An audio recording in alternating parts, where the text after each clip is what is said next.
నమస్తే. నేను మీ కుప్ప పద్మిని. ఇన్నాళ్ళు మీ సపోర్ట్‌ని నాకందిస్తూ, మీ ప్రేమని నాకందిస్తున్న ప్రతి ఒక్కరికి కృతజ్ఞతలు. ఇప్పుడు చూడబోతున్న ఈ వీడియో కూడా ఖచ్చితంగా మీకు ఉపయోగపడుతుంది. లైక్, షేర్ అండ్ సబ్స్క్రైబ్ చేసి మీ ఇష్టాన్ని, అలాగే మీ సపోర్ట్‌ని నాకందించండి. అలాగే ఈ వీడియో పట్ల మీ అభిప్రాయాన్ని కామెంట్ సెక్షన్‌లో కామెంట్ చేసి నాకు తెలియజేయండి. నమస్తే. నమస్తే. Welcome to our channel. నేను పద్మిని. ప్రస్తుతం మనతో పాటు వేదిక ఆస్ట్రాలజర్ అవినాష్ దాస్ ఉన్నారు. మాట్లాడదాం. అవినాష్ గారు నమస్తే అండి. నమస్తే అండి. ఓం నమో వెంకటేశాయ, ఓం నమ శివాయ. అస్ట్రాలజీ అనేది డెఫినెట్ గా చాలా చాలా బ్యూటిఫుల్ సబ్జెక్ట్. అయితే నేను విన్నది ఏంటి అంటే అస్ట్రాలజీని ఏదో మూఢనమ్మకంగా తీసేసుకోవటం. అంటే ప్రతి దానికి ఇంకా అమ్మో ఇప్పుడు వర్జ్యం ఎంత, ఇప్పుడు లేకపోతే దుర్ముహూర్తం ఎప్పుడు ఉంది, ఇట్లా ప్రతి దానికి ఇంక్లూడ్ చేసుకుని, అంటే ప్రతి చిన్న విషయానికి కూడా ఇంక్లూడ్ చేసుకోవటం అనేది కరెక్ట్ కాదు. అంటే అప్పుడు డెఫినెట్గా పిచ్చిలాగా మారిపోతుంది. ఎంతవరకు యూటిలైజ్ చేసుకోవాలో అంతవరకే యూటిలైజ్ చేసుకోవాలి. మోర్ ఓవర్ గ్రహాలన్నీ కూడా ఇండికేట్ చేస్తాయి, ఈ సమస్య వస్తుంది, నువ్వు ఇలా ఇలా నీ బిహేవియర్ కనుక ఇలా ఉంటే నేను ఇచ్చేటటువంటి రిజల్ట్ ఇలా ఉంటుంది అనేది ఇండికేట్ మాత్రమే చేస్తాయి. ఇఫ్ అట్ ఆల్ బిహేవియర్లో చేంజెస్ అనేది వస్తే ఖచ్చితంగా మార్పు ఉంటుంది లైఫ్లో. Behaviour plays the major role అని నేను వినడం జరిగింది. What do you say Avinash? You are absolutely correct అండి. మేజర్ రోల్ బిహేవియరే ప్లే చేస్తుంది. మన అందరికీ తెలుసు, బిహేవియర్తోనే అవకాశం వస్తుంది జీవితంలో. ఖచ్చితంగా. కష్టం తర్వాత, ముందు బిహేవియర్ బాగుంటేనే, ఇంటర్వ్యూలో బాగా మాట్లాడితే, పద్ధతిగా మాట్లాడితేనే కరెక్ట్, తర్వాత అవకాశం ఇస్తారు. తర్వాత నువ్వు కంపెనీ లోపలికి వెళ్ళి పనిచేస్తావు. ముందు నేను చూస్తారు, వీడు మనిషా ఉన్మాదా. నువ్వు మనిషి అని డిసైడ్ అయిన తర్వాత కదా అవకాశం ఇచ్చేది పని చేయడానికి. ఉన్మాదికి అయితే ఇవ్వలేము కదా.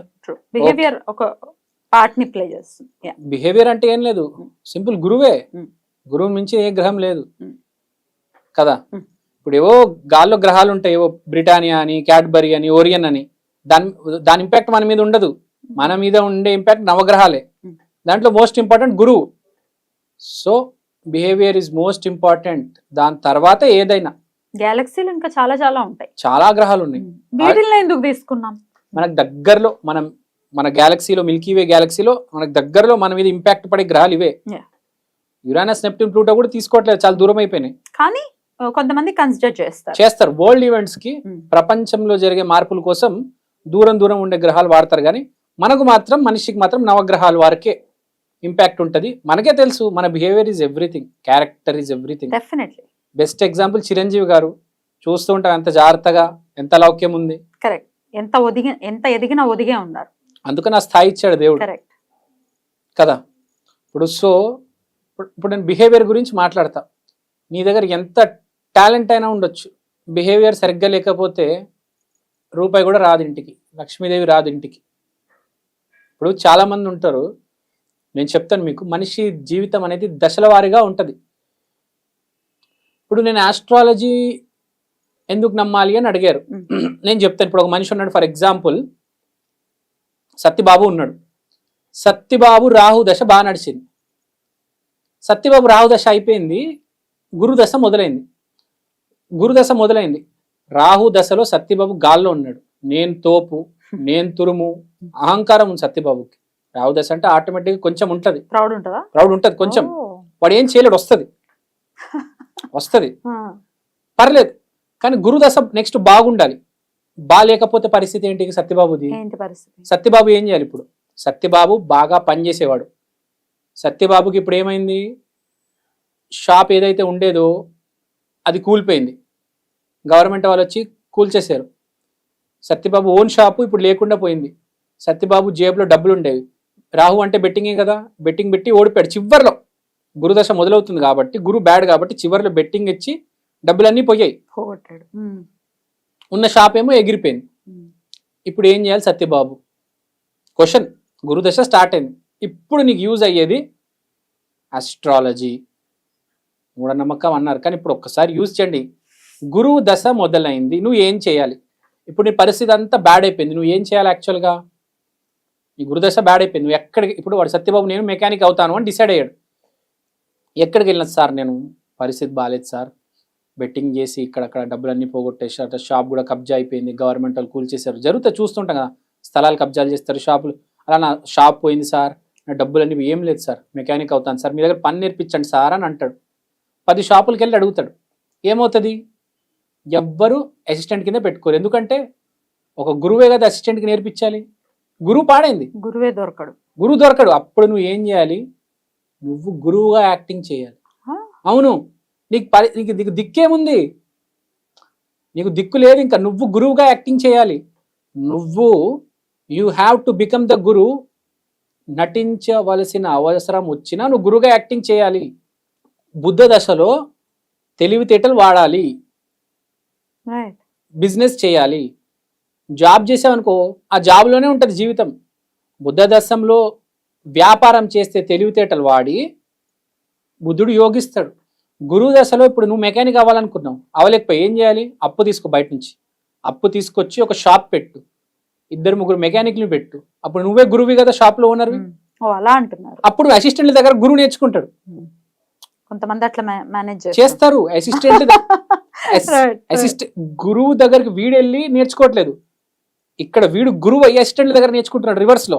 Now I got it. Yeah, కొంతమంది బొటిక్స్ పెడుతూ ఉంటారు, అవును, వాళ్ళకి ఏమీ తెలీదు, ఏం తెలియదు, వర్కర్లు పెట్టుకుని చేసేస్తుంటారు. They will be like I am the designer. ఇది కూడా అలాంటిదే, సేమ్, రైట్, ఎగ్జాక్ట్లీ. సో గురువు దశ ఎవరైతే పాడైపోయిందో బాధపడాల్సిన అవసరం లేదు. జీవితంలో దేన్నైనా మేనేజ్ చేయొచ్చు. జ్యోతిష్యం, జ్యోతి ప్లస్ ఈశా, లైట్ ఇచ్చే దేవుడు, దిశని చూపించే దేవుడు. జ్యోతిష్యం సహాయం తీసుకొని, జ్యోతిష్యంలో దేవుడు ఉన్నాడు. ఫస్ట్ స్పిరిచువాలిటీనే అది, జ్యోతిష్యం అనేది. It is a part of spirituality. నువ్వు గురువులాగా యాక్టింగ్ చేయి. నువ్వు మెకానిక్ అవ్వలేకపోయావు, మెకానిక్ షెడ్ పెట్టేసుకో. నువ్వు స్టూడెంట్ అవ్వలేకపోయావు, నువ్వు టీచర్ అయిపో. మేనేజ్. ఇప్పుడు మీరు బుట్టికి చెప్పారు, ఇప్పుడు నీకు యాక్టింగ్ రాదు, యాక్టింగ్ స్కూల్ పెట్టే. నువ్వు ఒక టీచర్ని పెట్టు, మెల్లిగా టీచర్ దగ్గర నువ్వు నేర్చుకో ఫస్ట్. తర్వాత మళ్ళీ నువ్వు స్టూడెంట్స్ ముందు నువ్వు వచ్చాయి. It is all acting. ట్రిక్కీగా ప్లే చేయాలి. ఎందుకంటే పరిస్థితి, జీవితం అంటే పరిస్థితి. ఇప్పుడు మరి ఒకవేళ మీరు ఇప్పుడు నాకు చెప్పిన దాన్ని బట్టి అర్థమైంది ఏంటంటే, ఒకవేళ దశ మారి మన దశ ఫెయిల్ అయ్యింది, ఆ దశ మనకి యోగించేటటువంటి పరిస్థితి లేదు అన్నప్పుడు ఇట్లా గురు దశ ఫెయిల్ అయితే ఇలా చేయాలి. శని దశ ఫెయిల్ అయితే, ఇప్పుడు శని దశ ఫెయిల్ అయితే రోజు కష్టపడు అంతే. చాలా ఆల్టర్నేటివ్. ఇంకా వేరే ఆల్టర్నేటివ్. ఖాళీ ఉండొద్దు. ఖాళీ ఉన్నావా డ్యామేజ్ జరుగుతుంది, డబ్బులు వెళ్ళిపోతాయి. ఒక్క నిమిషం కూడా ఆలోచించడానికి కూడా టైం ఉండకూడదు. రోజుకి 18 గంటలు కష్టపడాలి. శని దశ మొత్తానికి పోతాయి, పని చేయాలి. పని చేస్తూ ఆలోచించడానికి టైం ఉండకూడదు నీకు. ఒక్క నిమిషం అంటే మొత్తం ఫెయిల్ అయితే, నేను చెప్పేది 100% ఎవరిది అవ్వదు. ఫెయిల్ అయితే పగలు నుంచి రాత్రి దాకా నువ్వు కష్టపడుతూనే ఉండాలి. అప్పుడు శని ఇంప్రూవ్ అవుతుంది. గురువు కూడా సేమ్, పొద్దున్న నుంచి సాయంత్రం రాత్రి దాకా నువ్వు గురువుగా ఉండాలి. 10 మందికి ఏదో ఒక నాలెడ్జ్ ఇవ్వాలి. నీకున్న నాలెడ్జ్తో చెప్పాలి, ఇంప్రూవ్ అవుతుంది. నీకున్న నాలెడ్జ్ నువ్వు ఏదో నేర్చుకుంటావు జీవితంలో. గురుదశ స్టార్ట్ అయింది, ఆ నాలెడ్జ్ ఇవ్వడం మొదలెట్టు. నువ్వు ఎప్పుడో స్కూల్లో లెక్కలు నేర్చుకొని ఉంటావు, ఇప్పుడు నువ్వు మెకానిక్ అయిపోయావు, నీకు అవసరం లేదు. కానీ కూడా నువ్వు సాయంత్రం పూట పిల్లల్ని పిలిచి ఫ్రీగా ట్యూషన్ చెప్పి వాళ్ళకి నాలెడ్జ్ ఇవ్వాలి. గురు దశలో మనము గురువు అవ్వాలి. ఇప్పుడు మీరున్నారు, మీ గురు దశ స్టార్ట్ అవుతుంది. మీరు ఏం చేయాలంటే ప్రపంచానికి ఏదో ఒకటి నేర్పించాలి. మీ పిల్లలకి చదువు, ప్రపంచానికి యూట్యూబ్ వీడియోల ద్వారా స్పిరిచువాలిటీ, లేకపోతే ఏదో ఒకటి ఇవ్వాలి, నాలెడ్జ్ ఇవ్వాలి. సూపర్ సక్సెస్ గురు దశ. మీది మీ గురువు 70% బాగున్నాడు, 100%కి వెళ్ళిపోతాడు కదా. అలా చేయాలి. ఒకవేళ రవి దశ ఫెయిల్ అయితే, ఆర్డర్ లో వెళ్దాం మనం. రవి దశ ఫెయిల్ అయితే సింపుల్ అండి. రవి దశ ఫెయిల్ అయితే సూర్య నమస్కారాలు చేసుకోండి. గవర్నమెంట్ తో కలిసి పనిచేసే ప్రయత్నాలు చేయండి. ఏదైనా కాంట్రాక్ట్స్, పొలిటీషియన్స్, సూర్యుడు అంటే పొలిటీషియన్స్ కాబట్టి పొలిటికల్ సర్కిల్లో తిరగండి, పాలిటిక్స్ లో తిరగండి. పెద్ద స్థాయికి టార్గెట్ కొట్టండి.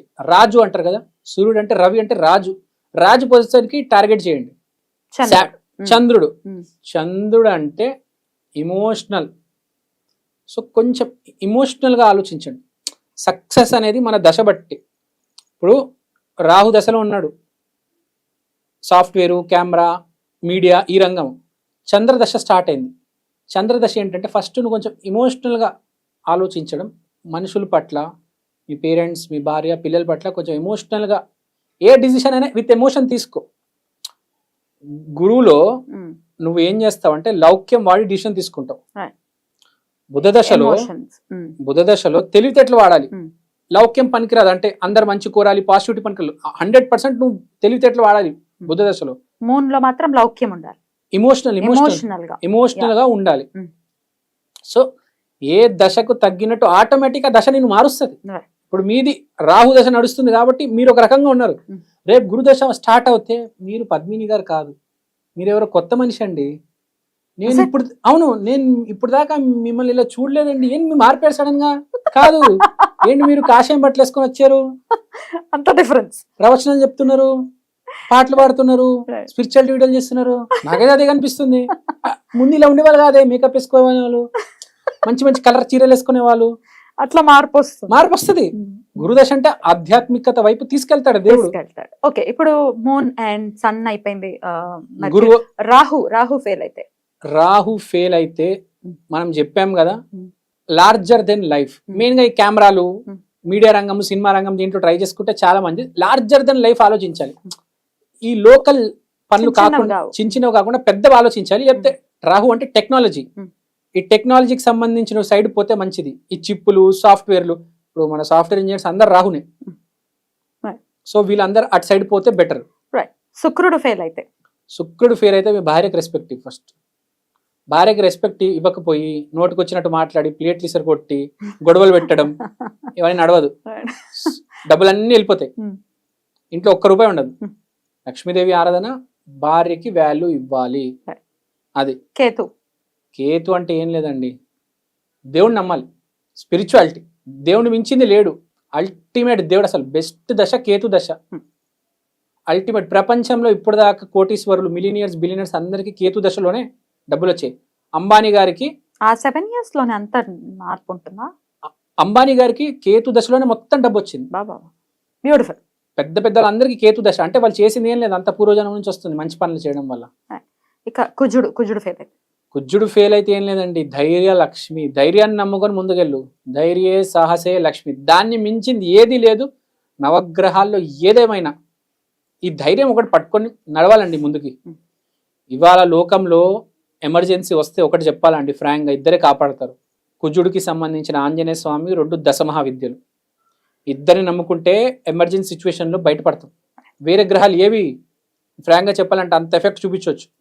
ఆంజనేయ స్వామి ఒక్కరు చాలండి జీవితాలు మార్చడానికి. బ్యూటిఫుల్. అయితే బిహేవియర్ లో చేంజెస్ తెచ్చుకుంటూ ఇప్పుడు తప్పదు. To live. అద్భుతం, చాలా బ్యూటిఫుల్ గా ఎక్స్ప్లెయిన్ చేశారు. Thank you so much. నమస్తే.